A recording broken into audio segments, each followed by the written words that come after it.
Good evening সবাইকে। কালকের ব্লগে তো তোমরা দেখেছই যে মধুবন পার্কে আমরা কিন্তু বিকেলটাকে দারুণ সুন্দরভাবে স্পেন্ড করলাম। ওইদিকে মিমো আর মিমোর পাপা কিন্তু গোটা পার্ক ঘুরে বেড়াচ্ছে, আর মিমো মনের সুখে খেলাধুলো করছে, আর সেই সঙ্গে আমি অনুভব করছি এই বিকেলটাকে, যেটাকে সচরাচর কিন্তু এখন আমরা পাই না বলতে ওই ঘরের মধ্যে থাকি বলে বেরোনোটা হয় না, সেটাই তো। এত সুন্দর একটা বিকেল, আর এইভাবে এত সুন্দর একটা সবুজ প্রকৃতির মাঝে বসে সত্যি অসাধারণ লাগছে। তো আমি তো এখানে বসে রয়েছি, দারুণ সুন্দর ভিউ, সেটাকেও দেখছি বসে বসে। আর দুষ্টু মিমো ওইদিকে দুষ্টামির পাশাপাশি খেলাধুলো দুটোই সমান তালে চালিয়ে যাচ্ছে, আর ওকে গাইড করছে ওর পাপা, তাই আমি নিশ্চিন্ত।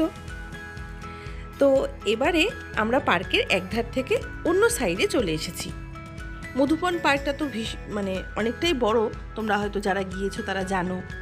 আর এই যে দিকটায় ক্যান্টিন রয়েছে, সেখানে বেশ সুন্দর একটা বড় অ্যাকুরিয়ামও ছিল, যেখানে নানা রঙের ছোট ছোট মাছ দেখতে পেয়ে মিমু ভীষণ খুশি।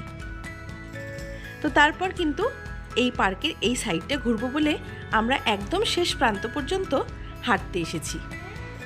এই দিকটাও ভীষণ সুন্দর, এখানেও কিছু ছোটদের দোলনা চড়ার জিনিসপত্র রয়েছে।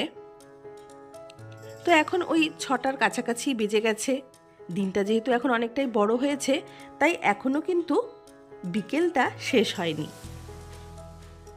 তো আজ যেরকম লাফানো ঝাপানো হলো মিমোর, তো ওর তো প্রচণ্ড খিদে পেয়ে গেছে, সেটাও বারবার বলছে। তো সেজন্য আর দেরি না করে আমরা 6টার আগেই এখান থেকে বেরিয়ে যাচ্ছি, আর ঠিক করেছি বেরিয়ে দারুণ সুন্দর একটা জায়গায় একটু টিফিন করে নেব।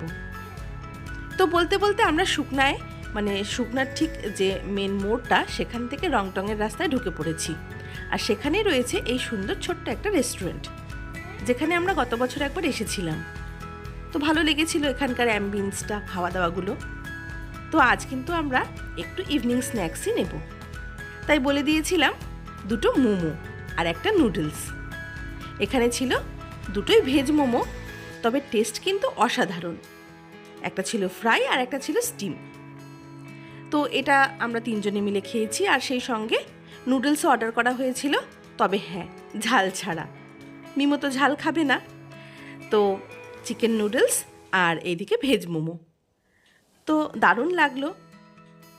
আমাদের রেস্টুরেন্ট হওয়ার পর আমাদের বাইরে অন্য রেস্টুরেন্টে খাওয়াটা কমে গিয়েছে, কারণ নিজেদের হাতের কাছে এত সুন্দর টেস্টি খাবার। তো যাই হোক, আজকে যেহেতু দূরে বেড়াতে এসেছি, তাই মিমোর আবদারে এখানে আরেকবার খেয়ে নিলাম, ভালোই লাগলো। আর শেষ পাতে মিষ্টি না হলে চলে না, তাই মা ছেলেতে মিলে এখানে একটু আইসক্রিম খাচ্ছিলাম। তো আজকের এই সুন্দর মুহূর্তগুলো আমার ফোনের অ্যালবামে এভাবেই থেকে যাক, যাতে বড় হয়েও মিমো এগুলোকে দেখে বুঝতে পারে যে আমরা ওর জন্য না হয় কিছুটা সময় কিন্তু ঘুরে বেরিয়েছি।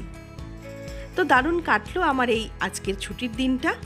আর 2টো ভ্লগ মিলে তোমাদের কেমন লাগলো অবশ্যই কমেন্ট করে জানাবে।